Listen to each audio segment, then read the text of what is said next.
suivi les exposés de nos prédécesseurs, nous avons remarqué qu'il y a eu assez de redits.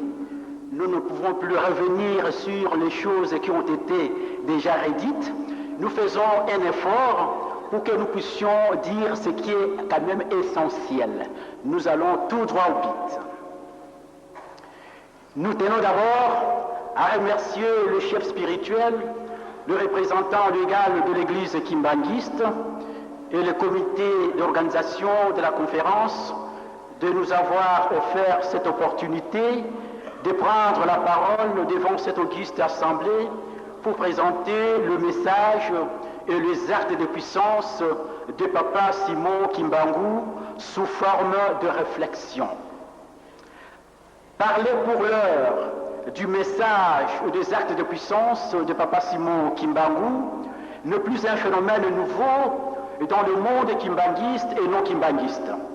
Le kimbanguisme est presque connu, mais pas parfaitement. Bien que connu, le message de Papa Simon Kimbangu et les signes de puissance qui ont caractérisé et accompagné son œuvre sont si nombreux et demeurent insuffisamment connus et voire même inédits, inépuisables, parfois aussi inauthentiques.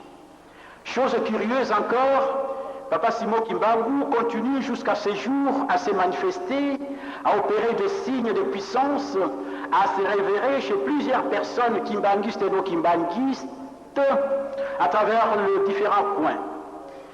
En faisant aujourd'hui la relecture de son message et de tout ce qu'il a produit et continue à produire comme signe de puissance, la question principale qui conduira notre réflexion tout au long de cet exposé, quel est cet homme qui fait toutes ces choses extraordinaires et qui interprète la Bible de façon purement existentielle et révélatrice? Peut-on le considérer comme un homme ordinaire? Que dites-vous de ce qu'il est? Notre exposé tâchera de restituer l'essentiel du message de Papa Simon Kimbangu dans son sens premier de communication et présenter quelques récits de miracles comme semeia, c'est-à-dire en grec des signes de puissance, des indices, des marques qui prouvent le caractère et l'origine divine de son œuvre, de sa vocation, de sa mission et de sa nature. C'est pourquoi nous préférons parler en termes de signes de puissance de Papa Simon Kimbangu, Bilembo, Bidimbu, au lieu des actes de puissance Makamusi. Ces messages et ces signes de puissance constituent un témoignage très éloquent de matière à réflexion quant à la mission et la personne de Papa Simon Kimbangu. Nous divisons notre exposé en deux parties essentielles. Dans la première partie, nous allons analyser et interpréter quelques messages de Papa Simon Kimbangu en deux volets. Ses prédications, c'est-à-dire paroles prêchées, ses prophéties, paroles inspirées. Et dans la deuxième partie, nous présenterons essentiellement quelques récits et miracles de Papa Simon Kimbangu et qui ont caractérisé son œuvre et qui en même temps attestent la nature de sa personne. Nous faisons maintenant l'analyse et l'interprétation de quelques messages de Papa Simon Kimbangu. Nous avons inventorié un assez nombre de messages, mais nous allons prendre le message qui est tout à fait essentiel. Mais avant tout, nous commençons par la Bible. La Bible comme base des enseignements de Papa Simon Kimbangu. Papa Simon Kimbangu était le fruit de l'œuvre des missionnaires baptistes. Il était très versé dans les Écritures. Les missionnaires de son temps l'ont écrit comme l'homme d'une intelligence supérieure à la moyenne, possédant une forte personnalité et connaissant bien la Bible. On le témoignait comme un bon chrétien assidu à la lecture de la Bible. Et Philippard affirme que la Bible était le livre de chevet de Papa Simon Kimbangu. Bien plus, l'avenir colonial belge rapporte que Papa Simon Kimbangu, ce fondateur de la nouvelle religion, ancien catéchiste, protestant, fut un garçon très intelligent et qui avalait et digérait très bien les Saintes Écritures. Et toutes ces références nous montrent combien Papa Simon Kimbangu connaissait très bien la Bible et qui était le fondement de son message et de son enseignement. Tout de suite là, nous passons à la relecture de quelques messages de Papa Simon Kimbangu, c'est-à-dire nous allons essayer d'interpréter, étant exégète, nous allons essayer d'interpréter quelques messages de Papa Simon Kimbangu. Nous avons inventorié un certain nombre de messages, mais tout de suite là, nous avons d'abord le message de Mbanza Sanda. Dans son discours d'adieu, le mercredi 10 septembre 1921, à Mbanza Sanda, dans le culte matinal, Papa Simon Kimbangu prononça à la foule le message suivant. « Mon heure d'être livré aux mains des autres est venue, c'est-à-dire des ennemis. Mon arrestation inaugure une ère nouvelle de persécution pour moi et pour la multitude. Quelle que soit la persécution sous ses formes, l'autorité coloniale ne réussira pas à déduire cette œuvre qui vient de Dieu seul. Je ne vous laisse rien d'autre que la Bible. Lisez-la en toutes circonstances, mettez en pratique les commandements de Dieu, et le moment viendra où cette heure de souffrance, de persécution disparaîtra, et nous glorifions notre Seigneur Jésus-Christ en public.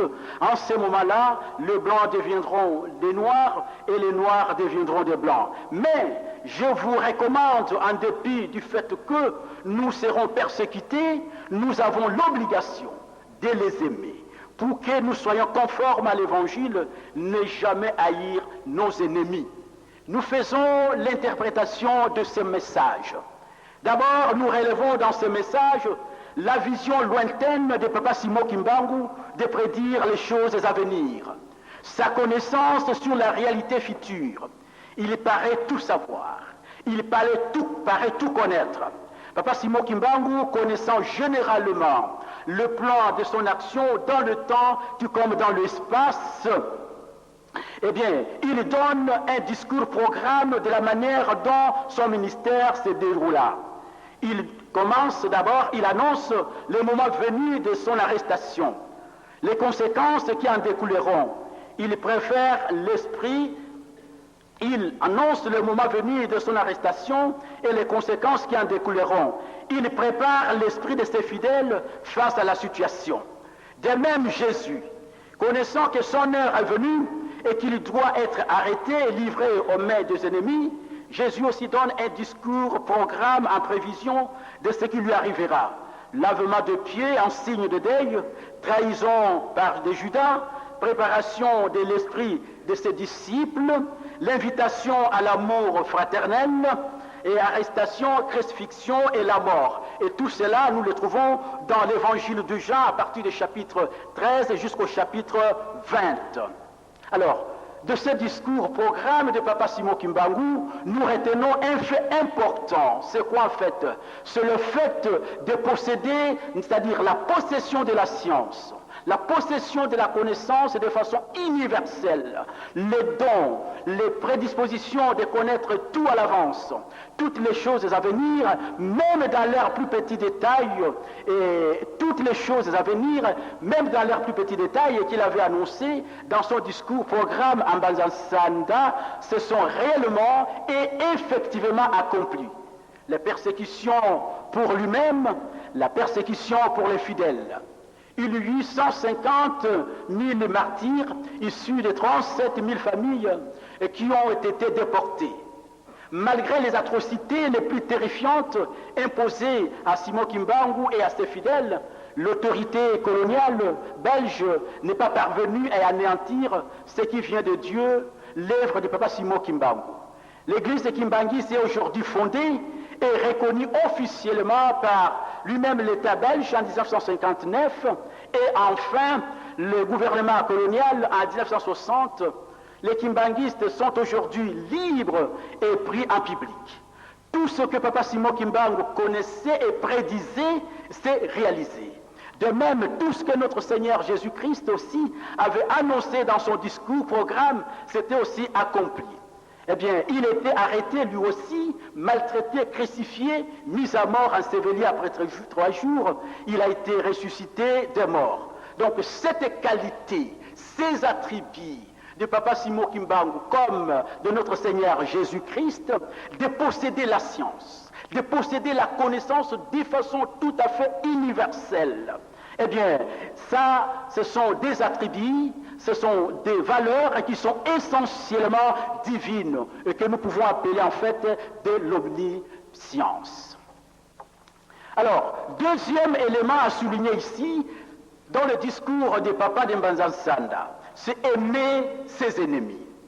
En dépit du fait que Papa Simon Kimbangu et le sien ont été persécutés, maltraités, humiliés, il recommandait aux siens de ne pas rendre le mal pour le mal. Dans une lettre qu'il adressa à un de ses fils le 16 décembre 1929, Papa Simon Kimbangu reprenait le même message. Soyez obéissants vers le missionnaire qui vous donne des instructions. Quelqu'un qui vous fait du mal, rendez-lui du bien au lieu du mal. Eh bien, si vous lui rendez le mal, vous ne serez pas pardonné par le bon Dieu. L'envoyé spécial de notre Seigneur Jésus-Christ insistait sur la loi d'amour pour Dieu et pour le prochain. Comme on peut aussi le voir, Papa Simon Kimbangu marchait sur le pas de celui qui l'envoyait et qui, à juste titre, recommandait à ses disciples aussi d'aimer ses ennemis. Vous avez appris qu'il a été dit « œil pour œil, dent pour dent », mais moi je vous l'ai dit, ne résistez pas aux méchants. Et il a été dit « tu aimeras ton prochain et tu haïras ton ennemi », mais moi je vous dis « aimez vos ennemis ».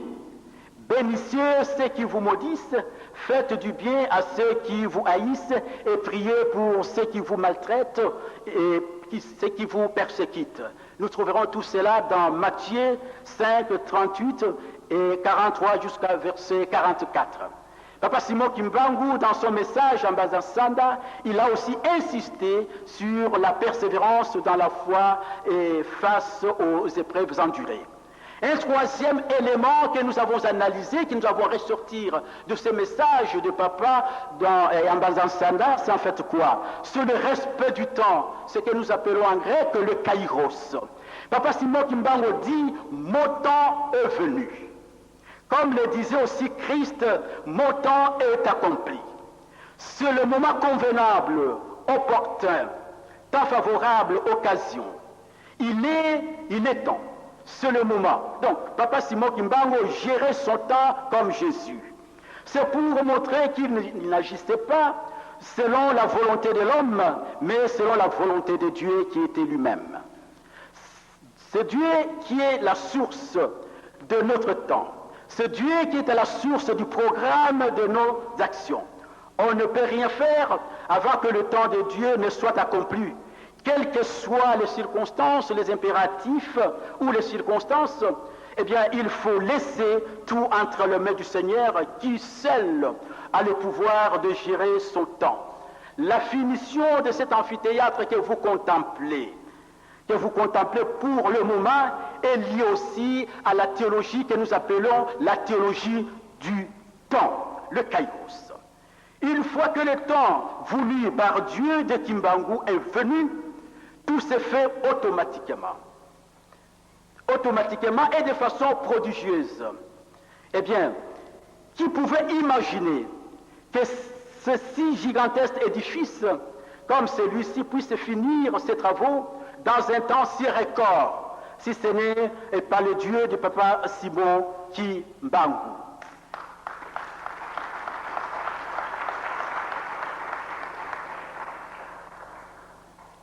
Eh bien, le message de l'amande pourrie.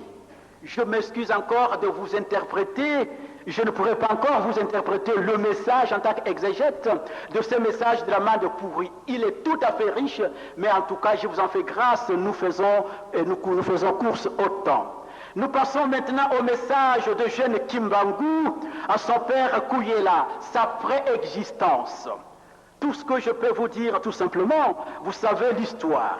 Eh bien, ce message de jeune Kimbangu que vous connaissez bien lorsqu'il avait dit à son père qu'avant que vous ne soyez né, moi j'existais déjà et que mon nom sera répandu dans les jours à venir. Et en ce moment-là, papa, vous ne serez pas là. Je crois que ce que nous sommes en train de vivre pour le moment, c'est l'accomplissement de cette prophétie. Et je vous en donne alors une interprétation. Ce message de jeune Kimbangu est révélateur.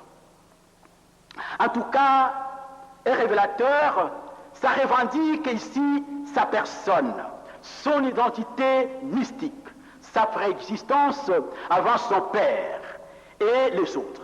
On peut penser ici à l'omniscience de Kimbangu.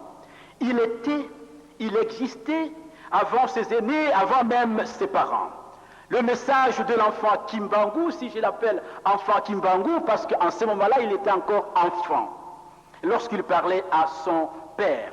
Eh bien, ces messages que l'enfant Kimbangu a livrés à son père et aux autres parents de son village, de son jeune âge, nous introduit dans ce que nous pouvons appeler le mysticisme de Papa Simon Kimbangu. C'était un homme mystique, c'est Dieu.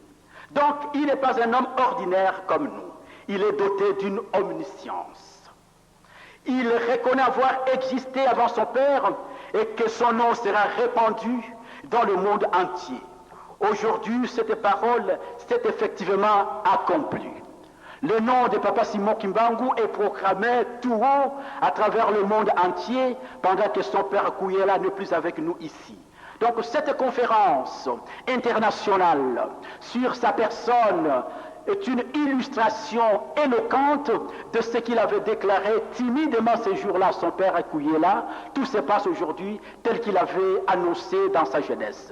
Cela relève certainement de son mysticisme, de son omniprésence. Alors, nous passons maintenant à un autre message. Message de Papa Simon Kimbangu à Loa, après sa résurrection, adressé à ses disciples après sa mort, le 29 juillet 1959 jusqu'à 5 août 1952.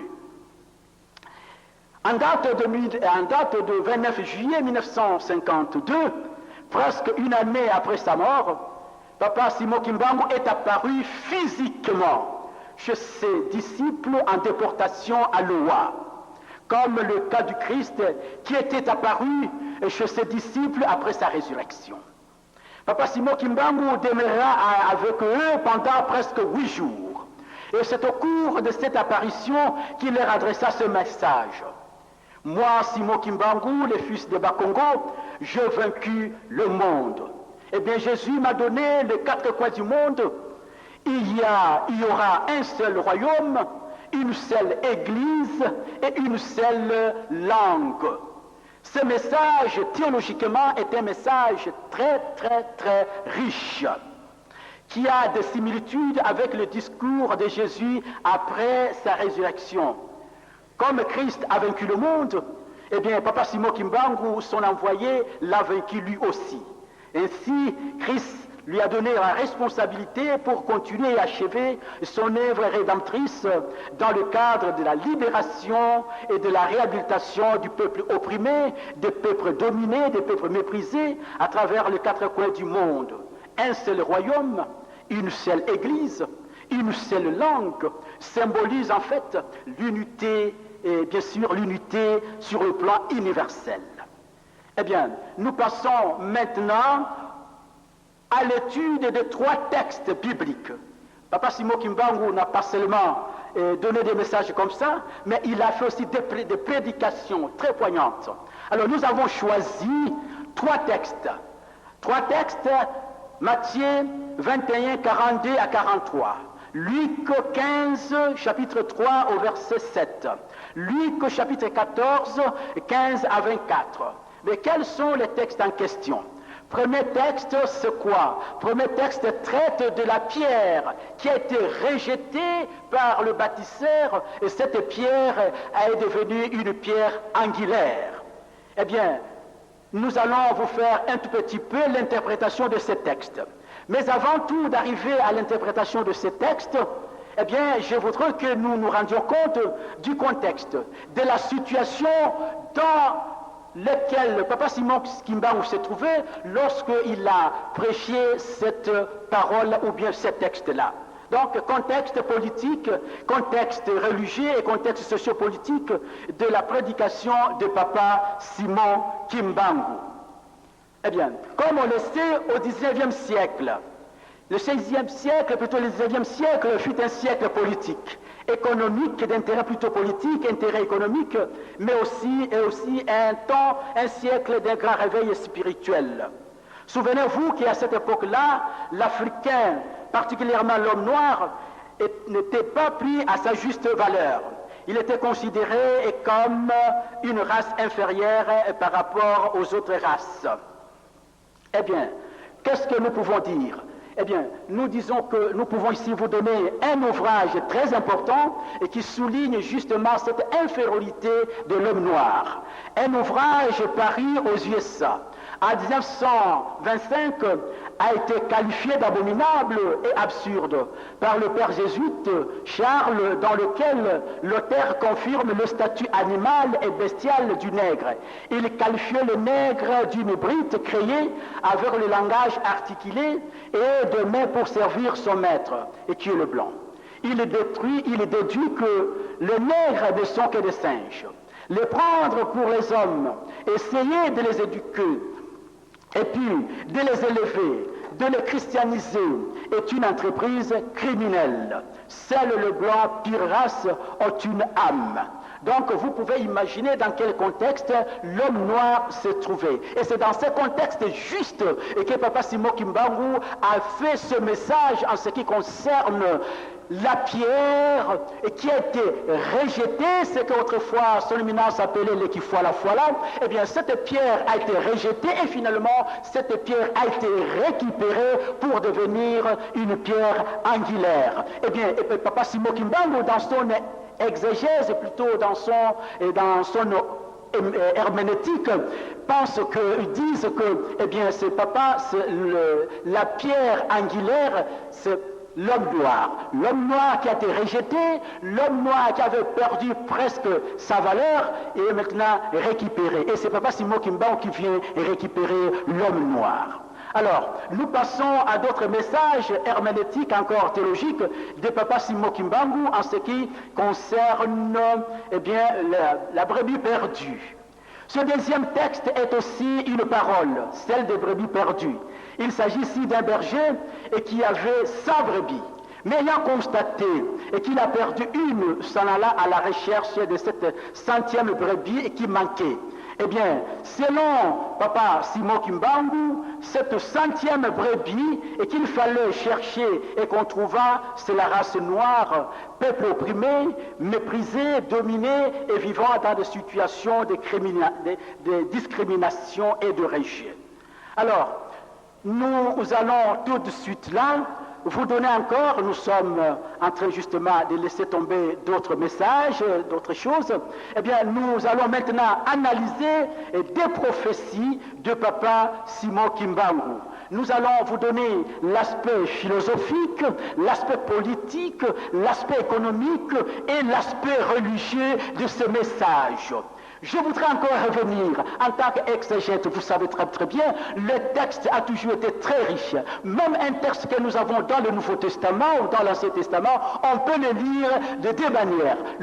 Une personne peut donner l'explication d'un texte, une deuxième personne revient, il donne encore, il peut avoir une autre explication. Donc, vous m'excuserez, je vais maintenant vous donner les explications sur les 4 aspects en ce qui concerne, selon moi, l'homme noir deviendra l'homme blanc et l'homme blanc deviendra l'homme noir. D'abord, sur le plan philosophique. Cette prophétie a un contenu très profond et riche. Cela signifie que l'homme noir jouira du privilège technique, matériel, intellectuel dont joue actuellement l'homme blanc.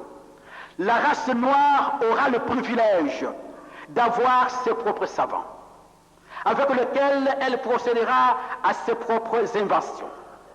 Elle se dotera de sa science, de son écriture, de sa religion, et de sa langue, et qui constitue la base de son développement. Ainsi se placera-t-il au-dessus de l'autre. C'est lui la puissance en devenir.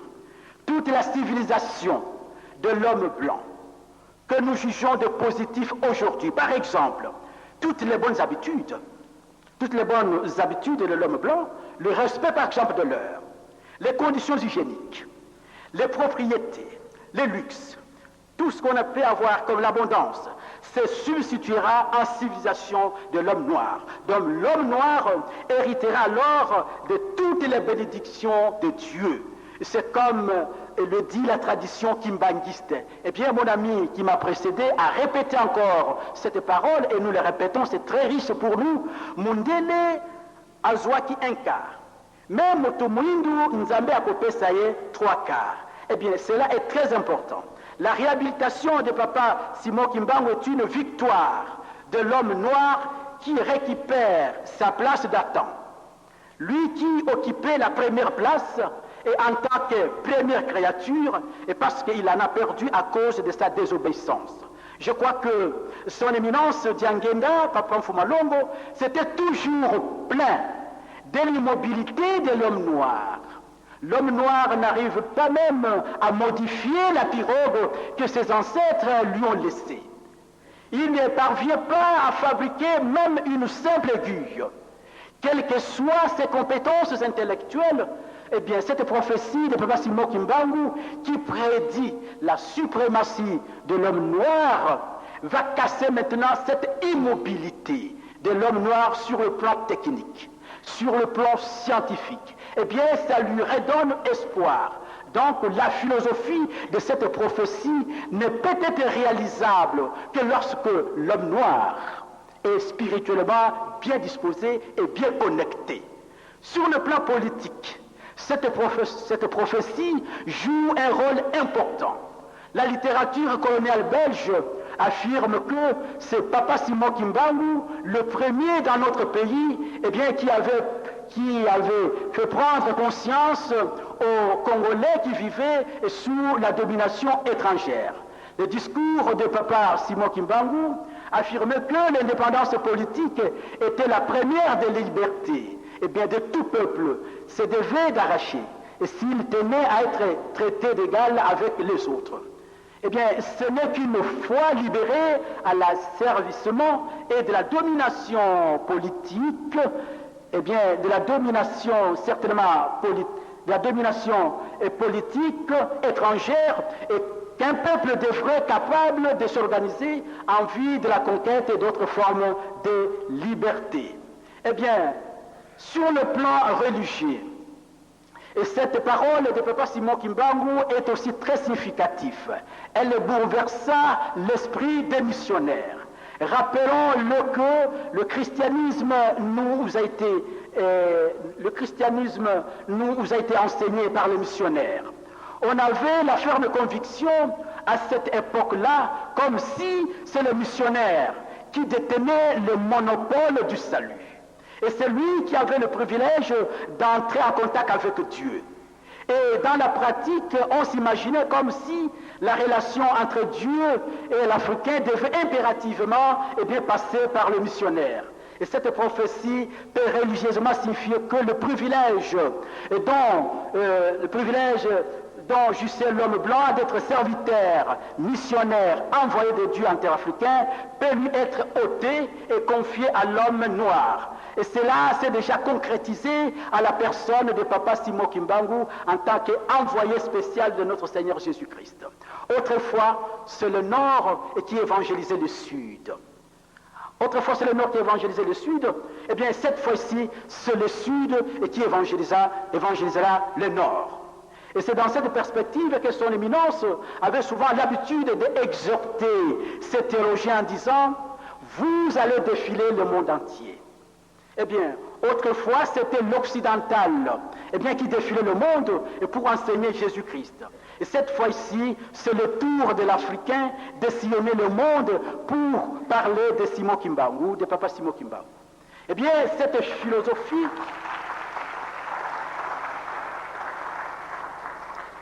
philosophie s'illustre dans le deuxième message prophétique de Papa Simon Kimbangu. Quel est le deuxième message que nous avons épinglé? Nous avons retenu une autre prophétie. Nous avons parlé de la première prophétie, la deuxième prophétie est celle-ci. Celle-là que vous connaissez tous bien. Vous accueillerez toutes les nations. promesse suprême de Jésus à Papa Simon Kimbangu, c'est une prophétie qui était chantée, eh bien, ne la perdez point. Cette prophétie de Papa Simon Kimbangu a été transmise, eh bien, a été transmise sous forme d'un cantique dont voici le contenu. Écoutez les chants des anges, vous accueillerez toutes les nations du monde. Promesse suprême de Jésus, ne la perdez point de vue. Rappelons que l'église kimbanguiste est née dans des circonstances très pénibles. Elle était l'objet de persécutions, de déportations massives par l'État colonial belge. Personne ne pouvait imaginer ce que l'église kimbanguiste allait devenir dans les jours à venir. Et pourtant, Jésus le savait, car la mission qu'il confie à Papa Simon Kimbangu est spéciale. Son nom sera répandu à travers le monde et beaucoup de gens viendront vers lui pour qu'ensemble, ils prient et glorifient le Seigneur. C'est dans ce contexte que Jésus-Christ lui faisait cette promesse suprême, vous accueillerez toutes les nations. Donc l'accomplissement de cette prophétie se réalise pour le fait que l'église kimbanguiste devient aujourd'hui un lieu de rencontre, un lieu d'accueil, d'hospitalité pour toute personne kimbanguiste ou non kimbanguiste. Elle devient pratiquement un lieu de rendez-vous. Eh bien, pour vous et pour toutes les nations du monde, nous venons ici pour adorer Dieu. Cette prophétie prône implicitement aussi l'esprit écuménique, l'universalisme de la mission de Papa Simon Kimbangu. Le kimbanguisme ne sera plus l'affaire d'un seul peuple, d'un seul pays, mais d'une diversité de nations. Eh bien, ce n'est plus l'affaire seul des kimbanguistes, mais de tout le monde. Cette conférence internationale est une illustration la plus éloquente de l'accomplissement de cette prophétie. Cela témoigne à suffisance et que Papa Simon Kimbangu est véritablement l'envoyé de notre Seigneur Jésus-Christ et qu'il l'a rencontré. Chaque fois que l'église kimbanguiste accueille ses hôtes, elle entonne ses cantiques pour confirmer la réalisation de cette prophétie. Passons maintenant immédiatement à l'interprétation des signes de puissance de Papa Simon Kimbangu. Je vous ai parlé longuement de messages de façon tout à fait résumée, de messages de Papa Simon Kimbangu. Je les ai en quelque sorte résumés. Maintenant, nous passons par les actes de puissance de Papa Simon Kimbangu, que moi j'appelle le signe de puissance. Je refuse d'appeler acte de puissance, je prends signe de puissance, c'est-à-dire signe. C'est quoi? Ce sont les signes, les bilembo. C'est-à-dire pour vous dire que celui-là, c'est Dieu. Ce qu'il fait là, regardez ça. Regardez, ce ne sont pas des miracles, parce que n'importe qui peut le faire. Il y a des charlatans qui le font. Mais lorsque nous prenons ça, nous les considérons comme des signes. Ça montre théologiquement, ça a un sens très très important. Donc, je les considère comme étant signes. La première des choses, signe. Le signe de puissance de Papa Simon Kimbangu, quelques récits. D'abord, le métanoïa comme signe de puissance le plus profond, c'est-à-dire la conversion. Le ministère de Papa Simon Kimbangu fut marqué par la proclamation de la bonne nouvelle qui a conduit à la repentance.